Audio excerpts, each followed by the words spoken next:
Bismillahirrahmanirrahim. Alhamdulillahirabbil alamin wassalatu wassalam ala asyrafil anbiya'i wal mursalin wa ala alihi wa sahbihi ajma'in. Subhanaka la ilma lana illa ma 'allamtana innaka antal alimul hakim. Rabbi shrah li sadri wa yassir li amri wahlul 'uqdatam min lisani yafqahu qawli. Amma ba'd. Alhamdulillah ala ni'matil Islam, alhamdulillah ala ni'matil iman wa kafa biha min ni'mah. Allahumma barik lana fi Rajab wa Sya'ban wa ballighna Ramadan wa a'inna lis-siyam wal qiyam wa qira'atil Qur'an wa qanni'na bil yasiri minal manam. Alhamdulillah, segala puji bagi Allah Subhanahu wa taala. Siang, pagi menjelang siang ini kita kembali duduk di tempat yang mulia, membaca perkara-perkara yang mulia, mendengarkan perkara-perkara yang mulia. Semoga apa yang kita lakukan menjadi saksi perjalanan kita menuju Allah, menjadi saksi bahwasanya kita nyari surganya Allah, menjadi saksi bahwasanya kita ingin digolongkan di dalam golongan orang-orang mulia bersama para siddiqin wasyuhada wassalihin, bersama orang-orang soleh, bersama orang-orang yang menjalani kehidupan dengan penuh kejujuran kepada Allah Ta'ala, menjalani kehidupan penuh dengan cinta kepada Rasulullah SAW. Semoga kita, orang tua kita, anak cucu kita, semua orang yang kita sayangi masuk di dalam golongan hamba-hamba yang mulia dan dimuliakan selalu oleh Allah Subhanahu wa Ta'ala. Nambahkan sedikit dari apa yang tadi dikatakan sama Ustazah Fatimah, bahwasanya apakah boleh kita ini di dalam bermuamalah dengan dosa-dosa, apa boleh kita itu ngingat-ngingat dosa kita sebagai sebuah bentuk penyesalan kita dan juga motivasi kita untuk berubah menjadi hamba yang lebih baik lagi. Itu adalah sebuah kebolehan. Bahkan kalau bisa, kalau itu adalah dosa-dosa yang sifatnya itu besar atau dosa-dosa yang mungkin sulit untuk orang melakukannya itu sulit, maka diampuninya juga sulit, maka boleh kita jadikan motivasi kita untuk menjadi hamba Allah Ta'ala yang lebih mulia. Semacam yang dilakukan oleh Wahsy, semacam yang dilakukan oleh pembunuh Sayyidina Hamzah yang melemparkan tombaknya tepat di bawah dadanya Sayyidina Hamzah, yang sampai membuat beliau ini langsung meninggal dunia. Paman kecintaannya Nabi Muhammad SAW.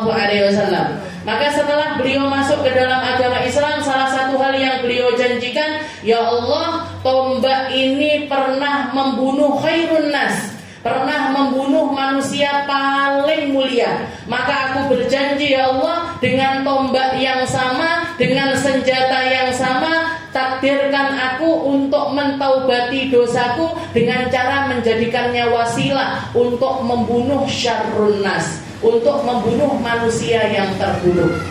Jadi bikin perjanjian sama Allah Ta'ala untuk istilahnya nebusi dosa. Seberapa banyak kita berdosa, kita tebusi itu dengan perkara, kita tambeli itu dengan perkara-perkara yang baik, dengan perkara-perkara yang diridhai sama Allah Ta'ala. Misalkan dulu kita banyak keluar harta ini di dalam kemaksiatan, keluar harta ini maaf misalkan buat minum-minuman keras, dipakai untuk berzina, dipakai untuk berjudi, dipakai untuk melakukan kemaksiatan dengan harta. Maka berjanji sama Allah Ta'ala, ya Allah, sebanyak harta yang dulu pernah saya pakai untuk maksiat, takdirkan saya untuk menebusnya dengan kebaikan. Tak pakai untuk belikan minum orang-orang yang kehausan, tak pakai ngasih makan orang-orang yang kelaparan, tak pakai untuk mendirikan tempat-tempat yang mulia. Sebanyak itu, ya Allah, takdirkan saya untuk menebusnya dengan kebaikan. Jadi Wahsy itu semacam itu. Sampai akhirnya ada takdir yang berjalan kepada Wahsy.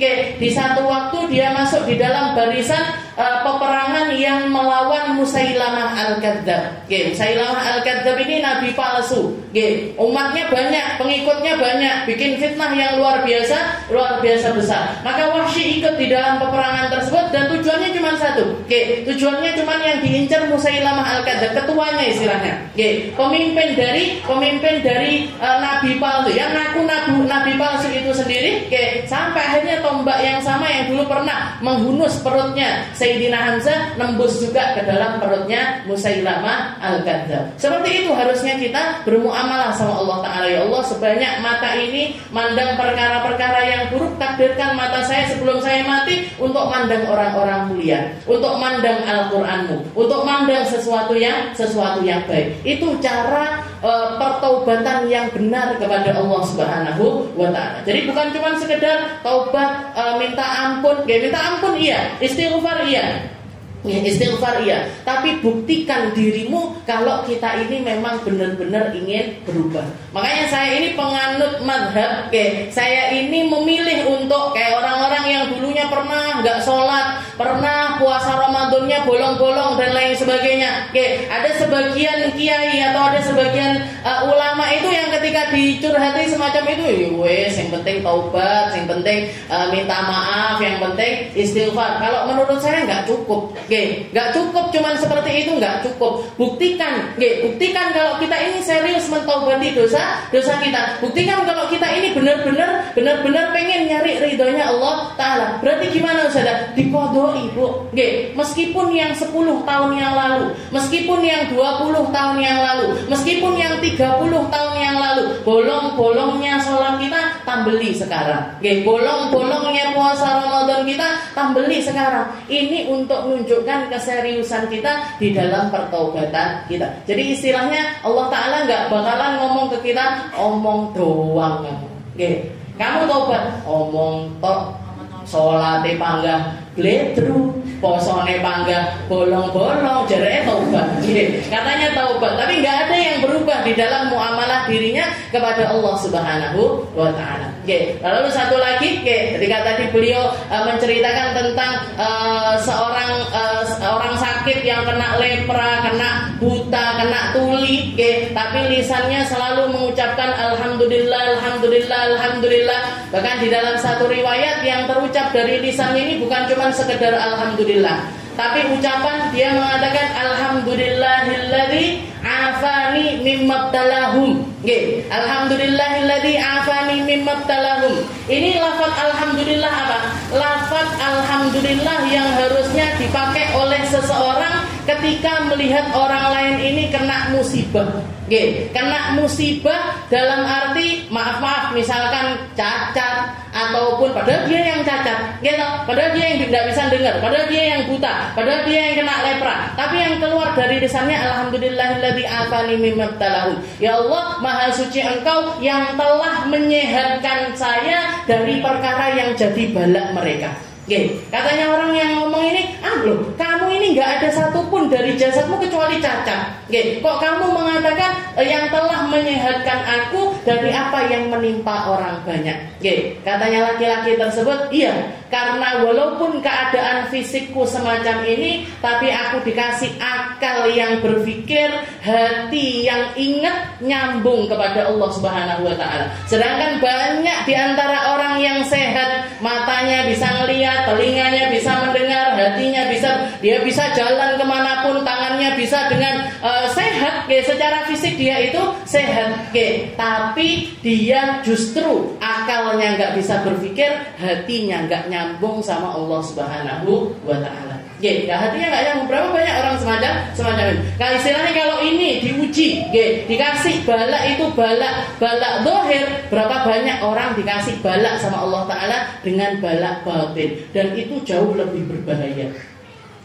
Orang yang dikasih ujian tentang imannya, tentang ruhnya, tentang akal pikirannya untuk jalan di jalannya Allah Ta'ala, nah itu adalah sebuah balak yang luar biasa besar, lebih besar daripada kalau yang diuji ini adalah tentang sesuatu yang terlihat, harta kita, rumah kita, atau apapun itu adalah musibah-musibah yang kecil.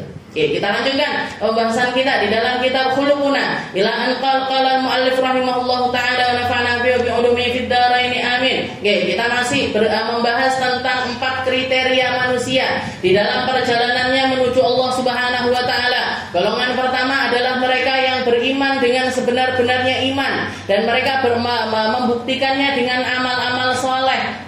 Maka yang harus kita lakukan dengan mereka adalah bergandengan tangan, jalan menuju Allah Ta'ala bersama-sama, saling dukung, saling mendoakan, saling support, saling motivasi satu sama lain. Jangan pernah menganggap itu adalah sebuah persaingan. Jangan pernah menganggap kalau kita dengan mereka ini sedang beradu tempat atau beradu popularitas atau beradu apapun. Jangan pernah menganggap ada pikiran-pikiran yang semacam itu di dalam diri kita. Jadi kalau sesama hamba soleh, walaupun misalkan jarang ketemu, walaupun misalkan jarang berkumpul, walaupun misalkan jarang ada di satu forum, tapi yang pasti kita harus saling menghormati satu sama lain. Harus saling menghormati satu. Itu golongan yang pertama. Golongan yang paling mungkin untuk kita gandeng jalan bareng-bareng menuju surga. Lalu golongan yang kedua, ada orang yang beriman, tapi imannya masih tidur. Kalau orang-orang yang imannya tidur ini gimana? Diingatkan, cukup diingatkan aja. Kalau memang perlu cukup dengan disenggol gini ya disenggol. Kalau misalkan harus dirodok dicaplek ya dicaplek. Kok harus dicubit ya dicubit. Kalau memang harus dikerucuk ya jangan kerucuk. Jadi sama kayak kalau kita itu didik anak-anak kita. Bangun subuh misalkan sulit, jangan didik anak-anak ini sulit, bangunkan mereka untuk sholat subuh. Gimana? Ya harus terus, harus terus diopeni, harus terus diusahakan gimana caranya biar dia ini bisa bangun dan rutin untuk melaksanakan sholat subuh. Jangan sampai kita nyesal di akhirat nanti. Jangan sampai kita nyesal karena tidak memberikan pendidikan yang terbaik kepada orang-orang terdekat kita. Jadi diingatkan. Dan semua orang itu butuh diingatkan. Fadzakir fa inna dzikra tanfa'ul mu'minin. Salinglah kalian itu mengingatkan, karena saling mengingatkan itu akan selalu bermanfaat. Saya butuh diingatkan, Ustazah Fatimah butuh untuk diingatkan, para orang-orang yang memangku dakwah ini butuh untuk diingatkan. Jadi kalau misalkan ada sesuatu yang jenengan nggak seret ataupun kayaknya bisa begini, kayaknya bisa diginikan, nggak apa-apa diomongkan. Itu adalah sesuatu yang lumrah, sesuatu yang lumrah. Kalau tujuannya itu menuju Allah, menuju Rasulnya, maka saling mengingatkan itu selalu kita butuhkan. Jadi diingatkan. Bahkan dikatakan di dalam satu riwayat, dikisahkan salah satu raja yang terkenal, Raja Harun Ar-Rasyid. Harun Ar-Rasyid itu kan raja, punya kekuasaan, punya pasukan dan lain sebagainya. Tapi di satu sisi Harun Ar-Rasyid ini terkenal juga karena kedekatannya dengan para ulama. Beliau itu dekat sama Imam Malik. Bikin kajian di istananya bikin pengajian. Jangan bayangkan, istana negara kita ada pengajian enggak kira-kira? Jadi di istananya itu diadakan pengajian-pengajian rutin. Pengajian hadis, nanti pengajian Al-Quran, pengajian ini dan lain sebagainya. Manggil para ulama-ulama itu dipanggil.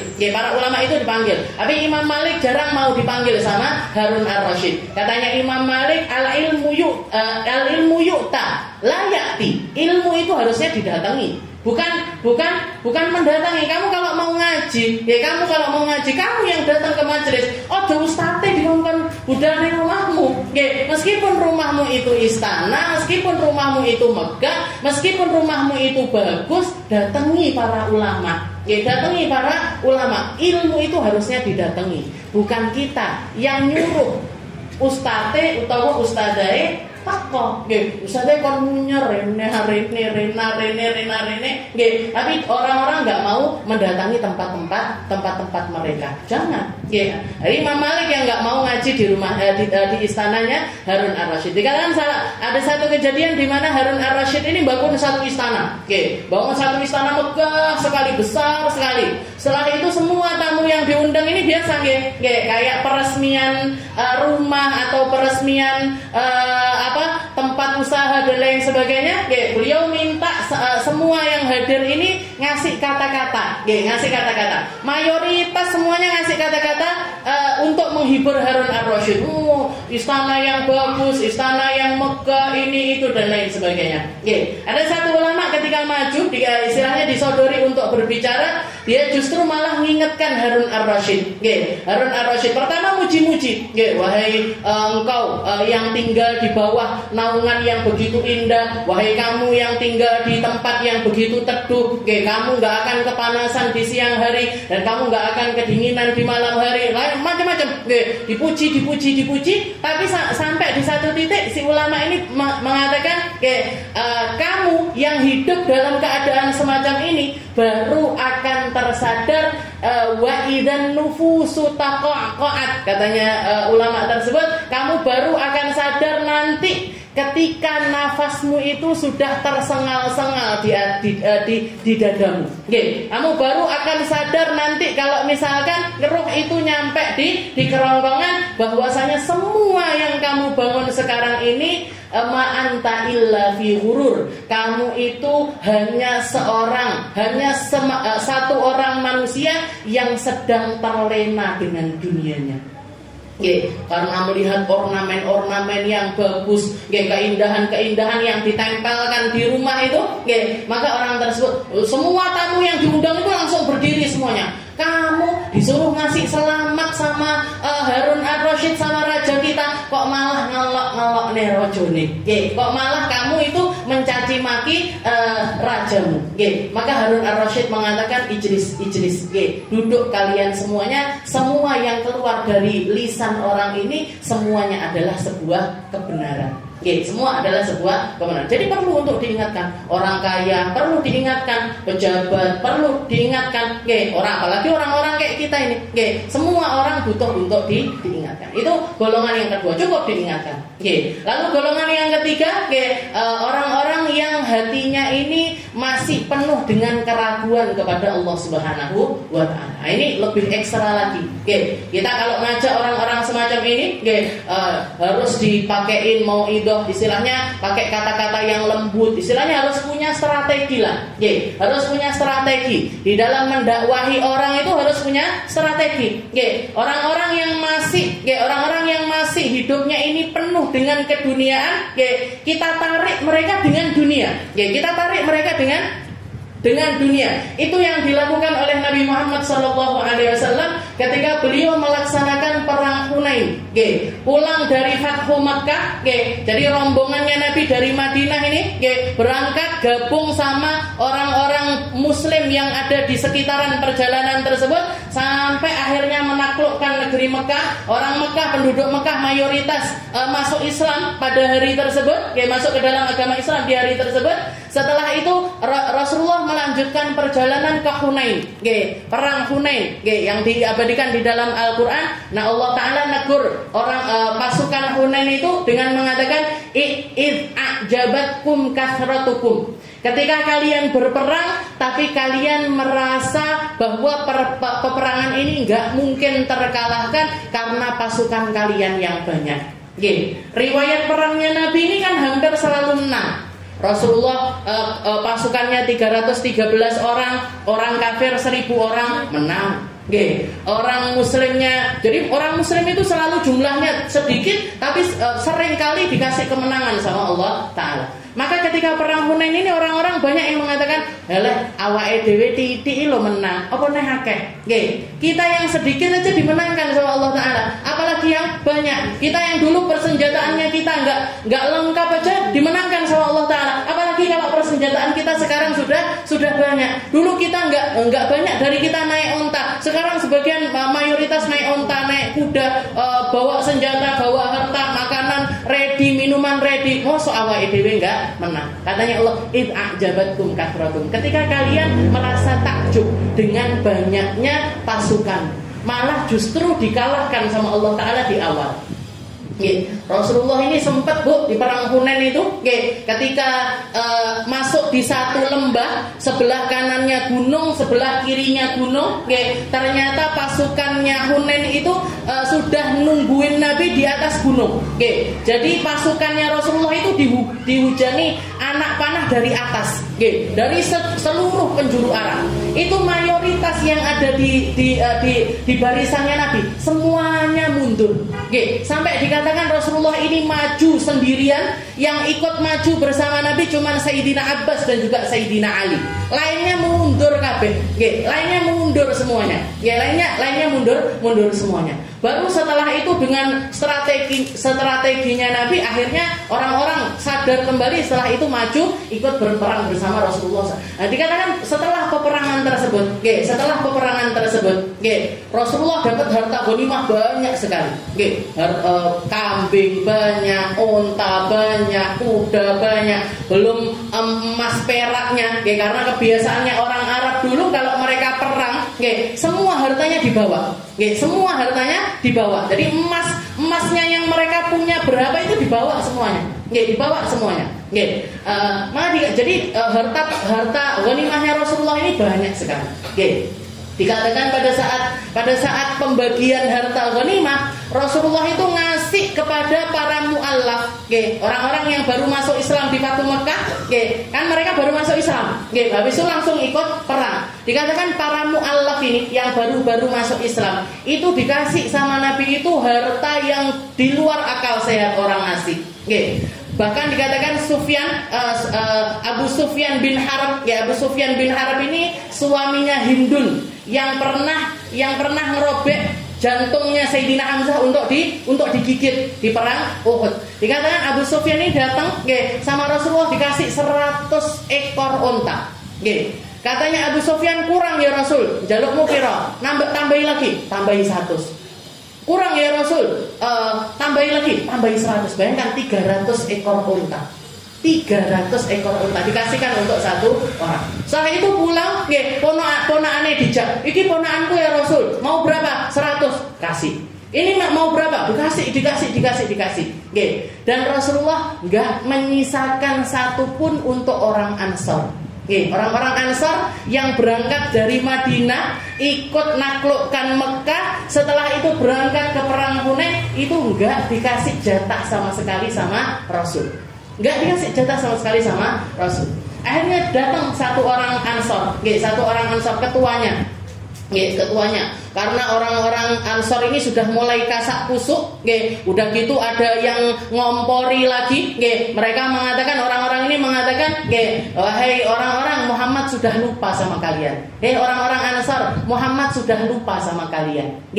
Yuktinas, dia ngasih orang-orang ini, orang-orang Mekah kan, rata-rata yang masuk Islam itu, yang baru masuk Islam, orang-orang Mekah, yukti ahlu Mekah, dia ngasih kepada orang-orang Mekah tanpa hitungan, dan dia tidak menyisakan sedikit pun untuk dirimu, wasuyufukum taqturud dima, padahal pedang-pedang kalianlah yang paling banyak meneteskan darah.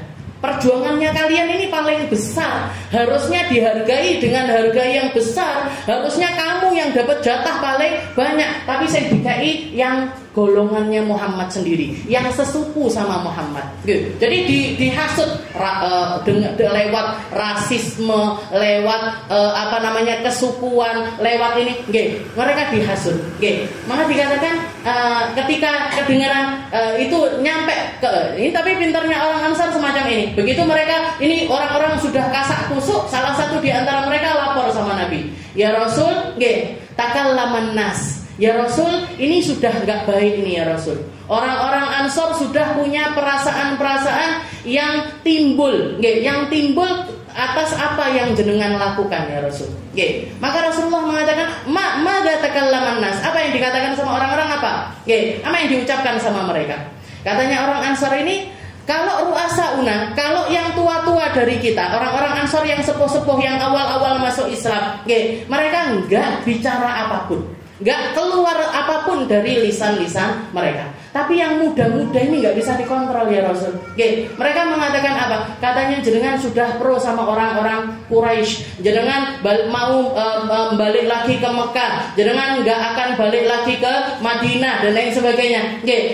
Jenengan ngasih harta sekian banyak kepada orang-orang Mekah dan kami tidak disisakan apapun, padahal pisau-pisau kami atau pedang-pedang kami yang paling banyak meneteskan darah.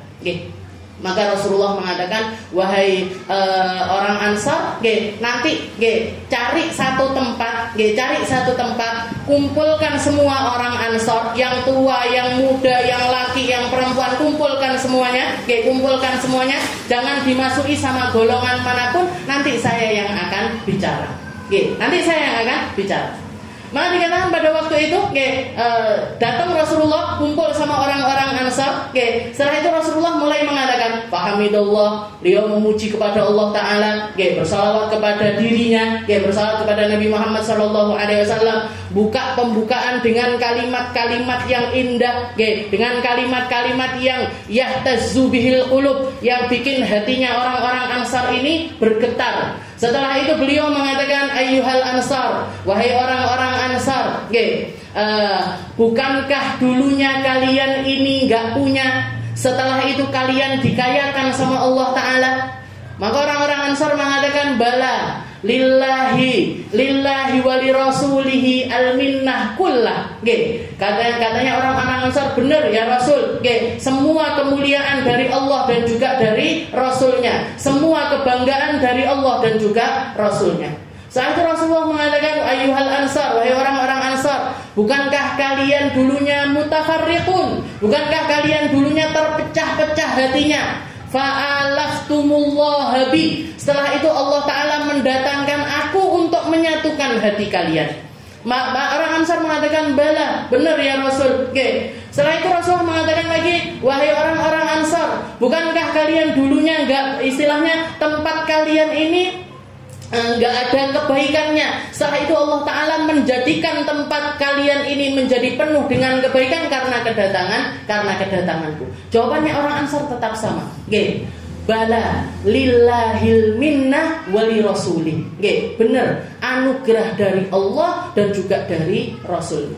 Setelah itu Rasulullah mengatakan, ajibuni ayyuhal Ansar, wahai orang-orang Ansar, jawab aku dengan benar.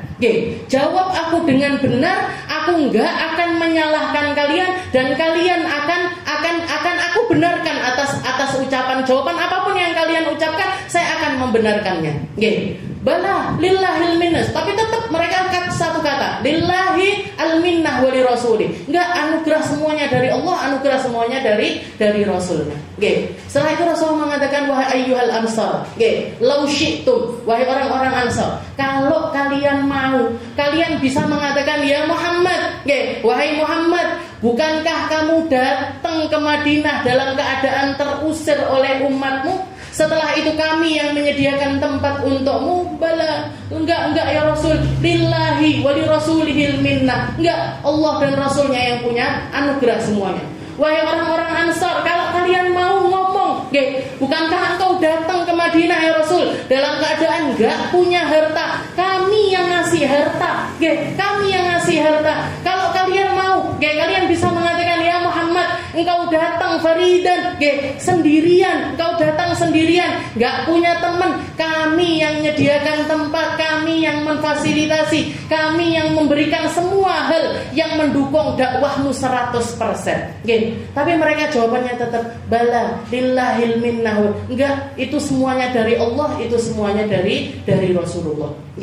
Maka setelah itu Rasulullah mengatakan, wahai orang-orang Ansar, amaroditum, apa kalian gak ridho orang-orang itu pulang dengan kambingnya, dengan ontanya, dengan kudanya, dengan harta duniawinya, dan aku membeli keislaman mereka dengan itu semuanya, aku membeli kebaikannya mereka dengan itu semuanya, aku membeli syahadatnya mereka dengan harta yang semacam itu, wa wakkaltumu, dan aku menyandarkan itu semuanya dengan iman kalian.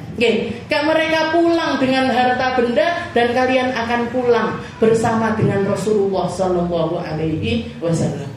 Kalian akan pulang denganku, saya akan pulang bersamamu, saya akan pulang bersamamu. Mereka membawa harta benda duniawi, bahkan Rasulullah membahasakan yang mereka bawa ini cuman intip-intip yang nempel. Kalau dibilang itu harta duniawi yang banyak, Nabi Muhammad cuman mengatakan itu cuman kalau misalkan kita masak, kalau misalkan kita masak beras, itu cuman sesuatu yang nempel pinggir-pinggiran magic jar-nya kita. Nggak ada nilainya di sisi Allah. Ratusan bahkan ribuan harta yang mereka bawa itu nggak bisa dibandingkan dengan apa yang akan kalian bawa. Nangis semuanya orang-orang Ansar. Bala, rodina billah wa birasuli. Kami ridho dengan Allah, kami ridho dengan Rasulullah. Kami ridho, kami pulang bersamamu ya Rasul. Kami ridho nggak dikasih apapun dari harta duniawi. Yang penting kami pulang bersama dengan engkau. Setelah itu Rasulullah mengangkat tangannya sambil mengatakan Allahumma ghfiril ansar wa abna'il ansar wa abna'il ansar. Ya Allah, ampuni orang-orang Ansar, anak-anaknya Ansar, anak cucunya orang Ansar. Allahumma arhamil Ansar wa abna'al Ansar wa abna'al Ansar. Ya Allah, sayangi orang Ansar, sayangi anaknya orang Ansar, sayangi cucu-cucunya orang Ansar. Setelah itu Rasulullah mengatakan ayyuhal Ansar, wahai orang-orang Ansar, laulal hijrah lakuntu minal Ansar. Kalau bukan karena adanya hijrah, saya akan milih jadi orang Ansar.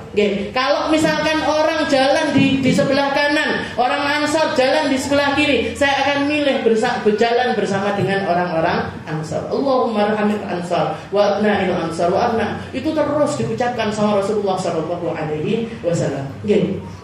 Jadi orang-orang yang memiliki tasyakkuk fi qalbi, orang-orang yang hatinya ini masih penuh keraguan kepada Allah, masih penuh keraguan sama Rasulullah sallallahu alaihi wasallam. Harus diusahakan. Kita harus berusaha untuk gimana caranya melembutkan hatinya mereka, memahamkan mereka, ngertikan mereka agar seluruh keraguan-keraguan itu hilang dan mereka menjadi hamba-hamba yang serius jalan di jalannya Allah Subhanahu wa ta'ala. Tapi tetap hidayah di tangannya Allah. Tetap yang punya hidayah itu Allah. Tugas kita berusaha, menjadi contoh yang baik, menjadi pengikut Nabi Muhammad yang baik. Siapa yang bisa kita ajak untuk jadi baik, siapa yang bisa kita sadarkan, itu semuanya terserah kepada Allah Subhanahu wa ta'ala. Itu golongan yang ketiga.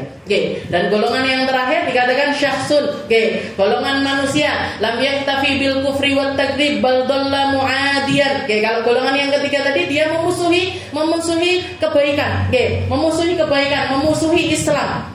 Tapi istilahnya di dalam dirinya penuh dengan keraguan, tapi mereka tidak memusuhi Islam, tidak memusuhi kebaikan. Istilahnya no comment lah. Pilih cuek aja. Di dalam dirinya penuh keraguan, tapi mereka tidak memusuhi orang Islam. Sedangkan golongan yang keempat dikatakan ini yang paling bahaya ini. Syakhsun lam yaktafi bil kufur. Orang yang bukan cuman kafir aja, bukan cuman mendustakan Allah Ta'ala saja, bal dhalla muadiyan, tapi dia terus-menerus memusuhi Islam. Yuhawi isqat rayatil huda, berusaha untuk menjatuhkan bendera-bendera petunjuk. Bendera-bendera petunjuk itu apa? Masjid-masjid, musola-musola, tempat-tempat semacam ini yang jadi syiarnya agama Islam.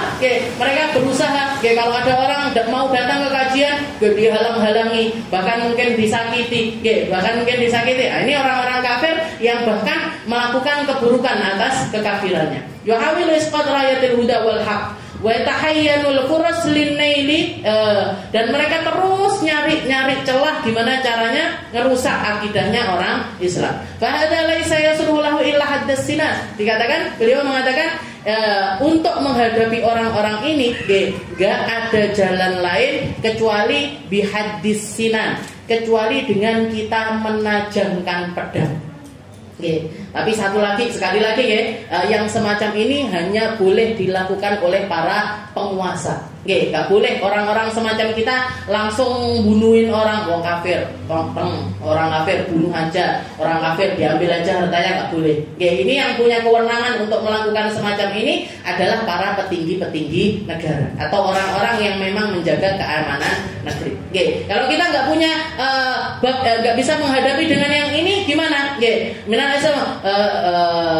Hatta yafi ila amrillah.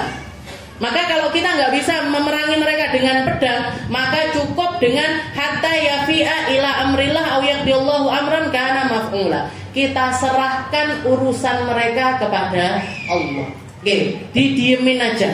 Kalau ada provokator agama, didiemin aja. Kalau ada orang-orang yang nyelatu jenengan dengan amalia kita, didiemin aja. Kalau nggak bisa ngelawan mereka, nggak bisa ngelawan argumentasinya mereka, diemin aja. Hatta sampai kapan? Hatta yafi Allah, sampai Allah Ta'ala, gimana caranya Allah Ta'ala menyelesaikan tentang pribadi orang tersebut. Kalau dia dikasih hidayah sama Allah, dikasih pertobatan sama Allah, berubah menjadi orang baik, maka alhamdulillah. Tapi kalau misalkan mereka ini terus-terusan berada di dalam keadaan yang semacam itu sampai akhir hayat mereka, kita ambil ibrah lewat firman-Nya Allah Ta'ala, wasiru fil ardi fanduru kaifa kana aqibatul mujrimin. Qad khalat min qablikum sunan, katanya Allah Ta'ala, umat ini, manusia ini, wali zaman ini, dengan para penghuninya dunia, itu rollingnya itu sama aja. Rollingnya itu sama aja. Di semua tempat ada orang baiknya, ada orang nggak baiknya. Di semua tempat ada orang dermawannya, ada orang nggak dermawannya. Di semua tempat ada orang jujurnya, ada orang nggak jujurnya. Itu di semua tempat, di semua negeri, di semua negeri. Termasuk orang-orang jahat itu akan selalu ada.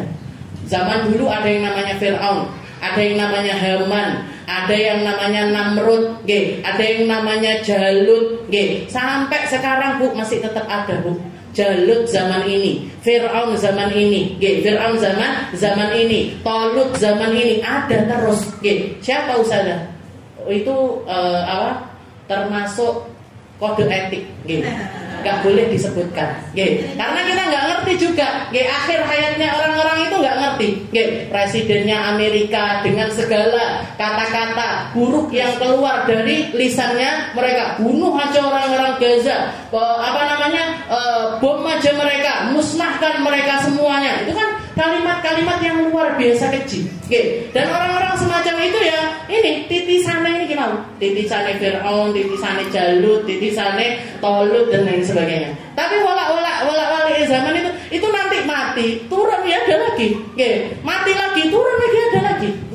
Nah, qad khalat min qablikum sunan. Jadi manusia ini di segala zaman itu selalu ada yang taat, ada yang nggak taat, ada yang baik, ada yang nggak baik. 4 golongan ini akan selalu jenengan temui dimanapun jenengan berada. Sak tempat terkecil sekalipun, sak desa-desanya tempat, sak terpencilnya tempat selalu ada. Jenengan mau dakwah di satu tempat, harus tahu resikonya dakwah. Akan ada orang yang ngomongin, akan ada orang yang jegali, akan ada orang yang melakukan perkara-perkara buruk terhadap tempat tersebut. Itu sunan. Itu ya, jalannya zaman itu Allah Ta'ala bikin ya seperti itu. Maka Allah Ta'ala fasiru fil ard, maka perhatikan semua bentuknya manusia di atas muka buminya Allah Ta'ala ini, perhatikan aja.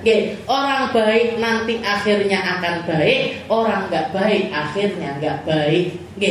Orang nggak baik akhirnya nggak baik. Tinggal kita lihat aja akhir hidupnya mereka ini seperti apa. Fandur kaifa kana aqibatul mujrimin. Lihat gimana akhir hidupnya orang yang jahat, gimana akhir hidupnya para pendusta, gimana akhir hidupnya para ahli maksiat, gimana akhir hidupnya orang-orang yang memerangi Islam, gimana akhir hidupnya orang yang jegali kebaikan-kebaikan. Lihat aja nanti, gimana akhir hidupnya mereka. Di zamannya Rasul ada yang namanya Abu Jahal, ada yang namanya Abu Jahal. Abu Jahal itu dikatakan katanya Nabi, likulli nabiyyin Fir'aun. Semua nabi itu punya Fir'aun. Wa Fir'aunu ummati Abu Jahal. Dan Fir'aunnya umatku ini adalah Abu Jahal. Yang di akhir hidupnya ketika perang Uhud, dia sudah jatuh, istilahnya sudah tersungkur, sudah nggak bisa apa-apa. Yang bunuh, yang naruh Abdullah bin Mas'ud ini sudah naruh pedangnya di lehernya Abu Jahal. Padahal Abu Jahal ini orang yang sangat kuat sekali. Katakan kalau duduk di permadani, ditarik sama 40 orang itu tidak gerak. Saking kuatnya Abu Jahal. Sedangkan Abdullah bin Mas'ud ini sahabat Nabi kecil kurus. Waktu sarungnya kebuka, para sahabat ketawa sambil bilang delok-delok. Sikile koyok kayu siwak. Saking cilik, agak melembung kalau ada angin rodok banter. Ini Abdullah. Tapi dia yang ditakdirkan sama Allah Taala untuk bunuh Abu Jahal. Ketika masih di Mekah dikatakan pernah Abu Jahal ini ketemu sama Abdullah bin Mas'ud. Tahu kalau Abdullah bin Mas'ud ini sudah masuk Islam, ditempeleng sama Abu Jahal, kelempar 10 meter. Masih dalam keadaan semacam itu ngadu sama Nabi Rasul, saya ditempeleng sama Abu Jahal. Katanya Nabi Muhammad, ya wahai Abdullah bin Mas'ud, ar-ra'as bir-ra'as. Kepala nanti dibalas kepala. Kepala nanti dibalas sama kepala. Kapan ya Rasul? Nanti ada waktunya. Benar, begitu hijrah, perang kedua, perang Uhud, Abdullah bin Mas'ud sama 2 anak kecil Ansar yang gereti Abu Jahal sampai jatuh. Setelah itu Abdullah bin Mas'ud mau bunuh Abu Jahal ini, Bu, naik ke atas perutnya. Naik ke atas perutnya, bawa pedang ini mau dorong kepalanya Abu Jahal, dilalah, rodok. Ketul. Ternyata pedangnya Abdullah bin Mas'ud ini agak tumpul. Jadi digini-gini kan nggak bisa. Digini-gini kan nggak bisa. Katanya Abu Jahal, wahai Abdullah, nggak bisa ya pedangmu. Ambilin pedangku. Ambil pedangku. Itu adalah pedang yang paling tajam. Diambil pedangnya Abu Jahal, ditaruh di lehernya Abu Jahal. Setelah itu Abu Jahal mengatakan, ya Abdullah bin Mas'ud, wahai Abdullah bin Mas'ud, salimni ila Muhammad, baligh salami ila Muhammad, sampaikan salamku kepada Muhammad. Ana aduhu fid dunya wal akhirah, saya musuhnya dia dunia akhirat. Saya musuhnya dia dunia akhirat. Setelah itu dipenggal kepalanya, ditenteng sama Abdullah bin Mas'ud. Nggak kuat ini, Bu, ngangkat kepalanya Abu Jahal aja nggak kuat, diseret akhirnya. Diseret kepalanya sampai dibawa ke hadapannya Nabi Muhammad. Setelah itu disampaikan ucapannya Abu Jahal ini terakhir kalinya. Apa yang dia katakan, wahai Abdullah? Dia mengatakan, ana aduhu fid dunya wal akhirah, saya musuhnya Muhammad dunia akhirat.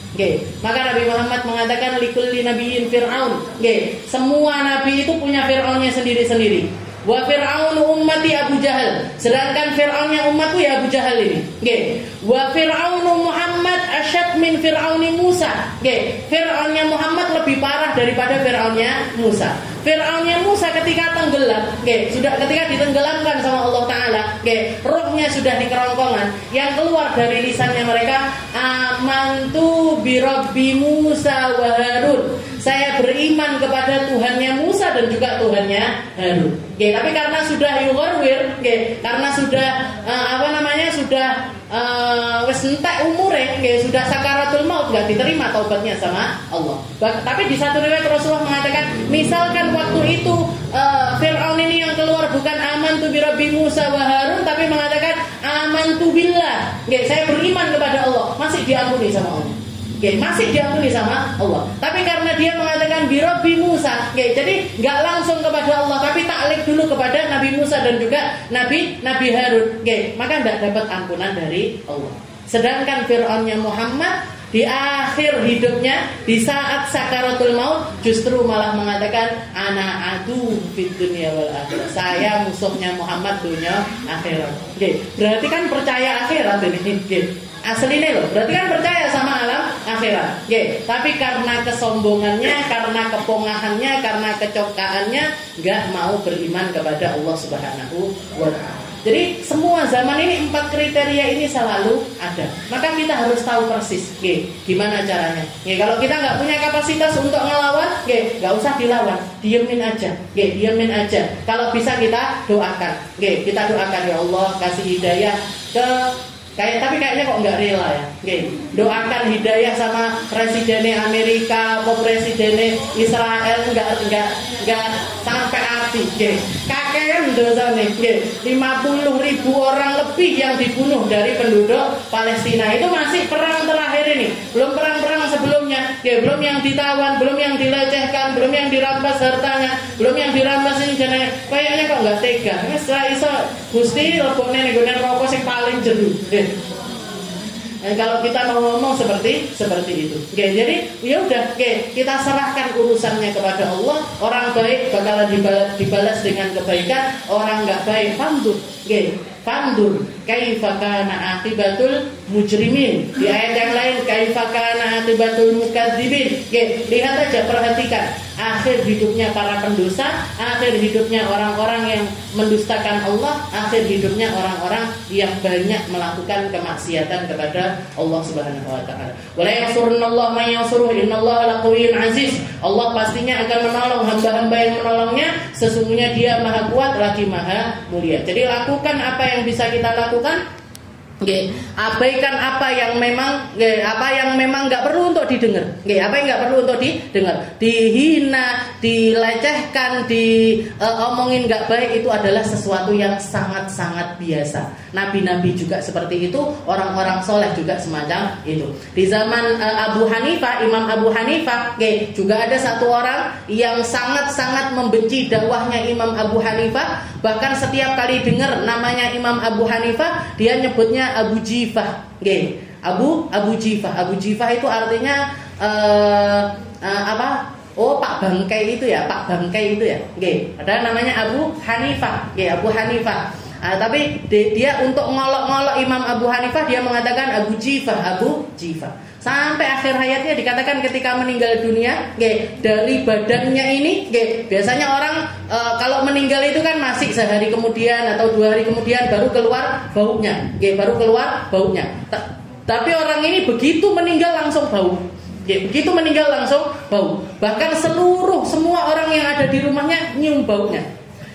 Bahkan orang yang sak kampung ini semuanya nyium bau. Bahkan yang beda kampung sampai ke kampungnya Imam Abu Hanifah, di hari matinya orang ini semuanya nyium bau yang gak enak sambil mengatakan, iki asline batangi sopo iki. Ini jifatuman hadza. Ini bau bangkainya siapa? Sampai akhirnya orang itu dikebumikan, baru baunya ini tadi hilang. Jadi dia ngolok-ngolok Imam Abu Hanifah sepanjang hidupnya, di akhir hidupnya semua orang tahu persis siapa yang sebenarnya dijadikan bangkai sama Allah Subhanahu wa taala. Jadi hati-hati sama omongan kita, sama perilaku kita, sama respon kita tentang agama Islam, tentang agama Islam. Konsekuensinya yaitu, kalau kamu jadi orang jahat, berakhir dalam keadaan jahat, kamu akan dijahatin sama Allah Taala. Yang akan datang kepadamu juga adalah perkara-perkara yang buruk. Nas'alullah as-salamah. Kita minta sama Allah Taala untuk diselamatkan dari segala keburukan, diselamatkan dari segala macam musibah. Dia terutamanya adalah musibah yang berkaitan dengan agama, musibah tentang semua yang datang dari Allah Subhanahu wa taala. Kita dijadikan hamba-hamba yang tahu kehormatannya Al-Qur'an, tahu kehormatannya Nabi Muhammad, tahu kehormatannya masjid, tahu kehormatannya semua syiar-syiarnya Allah Subhanahu wa taala. Dikasih tahu, dikasih paham, dikasih ngerti gimana caranya menjalani kehidupan ini dengan keyakinan yang penuh tentang keimanan kita kepada Allah, tentang keimanan kita kepada Rasulullah, karena itu semuanya yang akan membawa kebaikan di alam akhirat kita. Mulai dari kubur kita sampai nanti kita menjalani alam akhirat, semua yang gak akan kita sesali adalah ketika keyakinan kita ini benar-benar serius kepada Allah, benar-benar serius kepada Rasulullah Shallallahu Alaihi Wasallam. Semoga Allah Ta'ala menetapkan keimanan kita, menetapkan keislaman kita, menjadikan kita hamba-hamba yang mulia dan dimuliakan oleh Allah Ta'ala sampai akhir hayat kita. Gak dicabut iman kita, gak dikurangi rasa iman kita, dikasih kita kenikmatan untuk menjadi hamba-hamba Allah Ta'ala yang sebenar-benarnya fid dunya wal akhirah, di dunia sampai di akhirat nanti. Ala hadhihi niyah wa ala kulli niyatin salihah wa ila hadratin Nabi Muhammad sallallahu alaihi wasallam bisirril Fatihah.